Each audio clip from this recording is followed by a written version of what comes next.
Assalamualaikum warahmatullahi wabarakatuh. Perkenalkan, nama saya Siti Jahara Sibuan, bagian dari kelompok 1.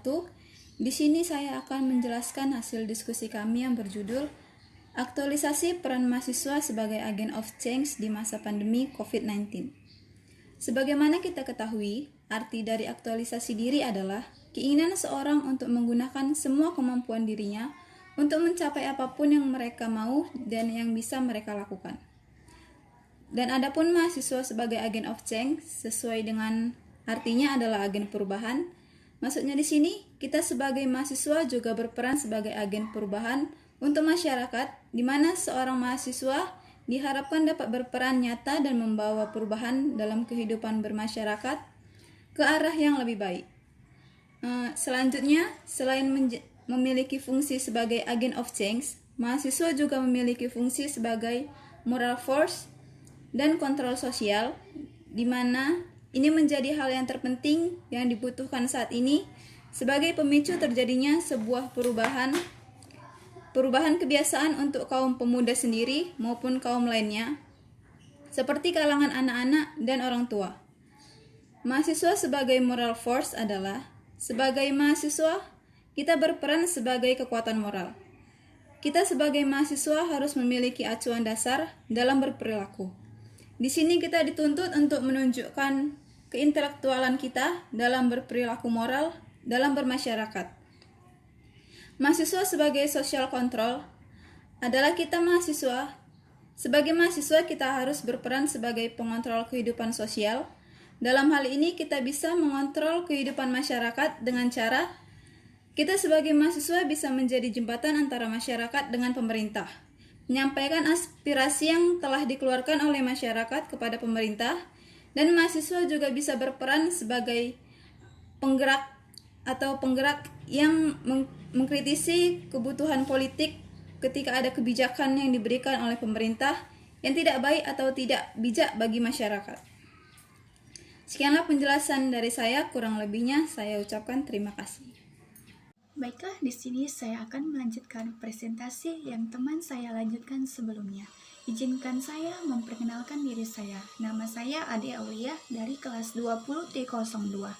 Langsung saja, mahasiswa sebagai agen of change, moral force, dan kontrol sosial. Hal yang terpenting yang dibutuhkan saat ini sebagai pemicu terjadinya sebuah perubahan kebiasaan kaum pemuda itu sendiri ataupun kaum pemuda lainnya. Ide dan pemikiran cerdas seorang mahasiswa mampu merubah menjadi satu dalam suatu kelompok yang menjadikannya lebih berarah dan sesuai dengan kepentingan bersama. Fungsi dari mahasiswa ada beberapa, yakni sebagai agen perubahan yang memberitahukan hal-hal yang terpenting bagi masyarakat, sebagai agen kontrol yang berbicara bagaimana mahasiswa haruslah mampu menempatkan dirinya sebagai kaum tengah yang menjadikan di antara masyarakat dan pemerintah. Terima kasih. Baiklah, di sini saya akan melanjutkan presentasinya. Perkenalkan, nama saya Kelani Putri dari kelompok 1. Maka pada peran pertama seorang mahasiswa haruslah mampu menawarkan perubahan pada masyarakat. Maka sebelum melakukan perubahan kepada masyarakat, haruslah seorang mahasiswa itu mampu merubah dirinya menjadi intelektual idealis, yang mana ia menjadi seorang intelektual yang cenderung pada kebenaran. Maka dengan demikian, capaian menuju kata agen perubahan itu akan terwujud. Mahasiswa adalah salah satu harapan suatu bangsa agar bisa berubah ke arah lebih baik. Hal ini dikarenakan mahasiswa dianggap memiliki intelektual yang cukup bagus dan cara berpikir yang lebih matang, sehingga diharapkan mereka dapat menjadi jembatan antara rakyat dengan pemerintah. Sekian dari saya, terima kasih. Assalamualaikum warahmatullahi wabarakatuh. Mahasiswa sangat berperan penting di tengah pandemi COVID-19, terutama dalam memberikan edukasi dan informasi kepada orang-orang sekitarnya, baik langsung atau melalui pemerintahan media, agar tidak terjadi kesalahan pada saat memberikan informasi pada masyarakat. Pasalnya, para mahasiswa dan pemuda zaman sekarang sangat paham teknologi dan juga informasi dalam suasana pandemi ini. Maka siswa memiliki kapasitas dan kesempatan untuk menciptakan lingkungan dan menyesuaikan diri dalam situasi apapun, termasuk dalam menerapkan pola kehidupan yang baru untuk menghindari dampak buruk pandemi COVID-19 secara berkelanjutan. Terima kasih. Nama saya Yoga Pratama Manurung. Di sini saya akan menjelaskan slide ke-9.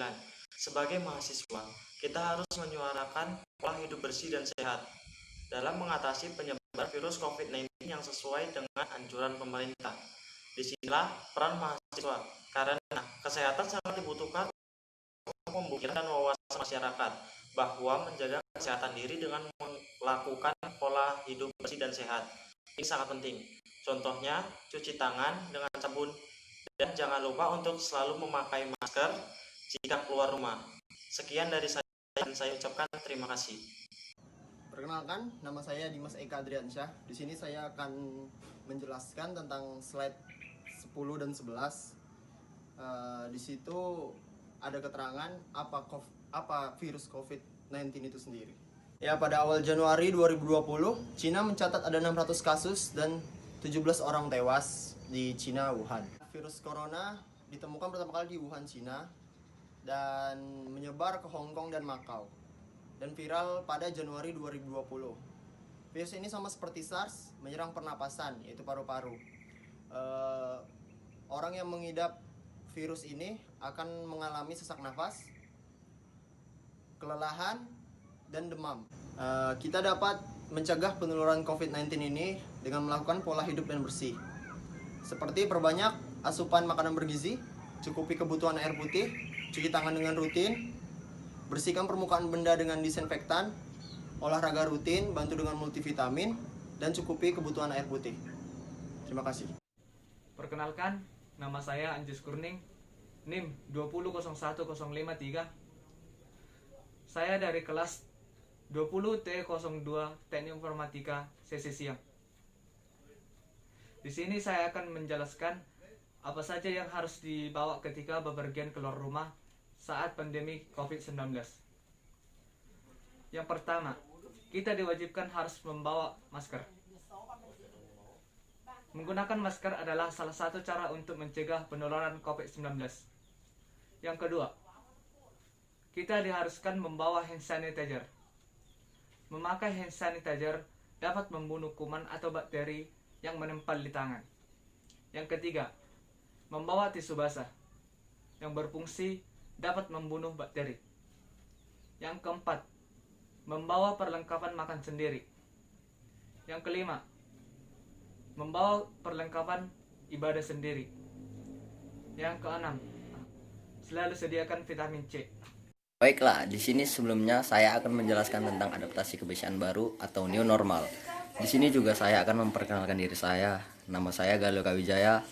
Langsung saja, pola yang dianjurkan memakai masker ketika di luar rumah, sediakan vitamin C, membawa tisu basah, menggunakan hand sanitizer, menjaga kebersihan, mencuci tangan, jaga jarak minimal 1 meter, dan menghindari kerumunan dari keramaian orang. Terima kasih. Baiklah, di sini saya akan melanjutkan presentasi. Sebelumnya saya akan memperkenalkan diri saya. Nama saya Ripial Hambali. Langsung saja saya jelaskan tentang menuju adaptasi kebiasaan baru. Yang pertama, wajib pakai masker dan tetap jaga jarak atau social distancing minimal 1-2 meter. Yang kedua, sering cuci tangan pakai sabun. Sebelum kita beraktivitas di luar rumah, dianjurkan kita harus mencuci tangan terlebih dahulu dengan sabun yang telah dianjurkan. Yang ketiga, sedia hand sanitizer. Yang keempat, makan makanan bergizi dan seimbang. Yang kelima, rajin olahraga dan istirahat yang cukup. Yang keenam, tidak bersentuhan. Yang ketujuh, gunakan uang elektronik. Dan yang kedelapan, setelah melakukan aktivitas di luar rumah, ada baiknya langsung mandi dan mencuci baju sendiri. Sekian, terima kasih. Sekian hasil presentasi kami. Selebih dan kurangnya kami minta maaf. Assalamualaikum warahmatullahi wabarakatuh.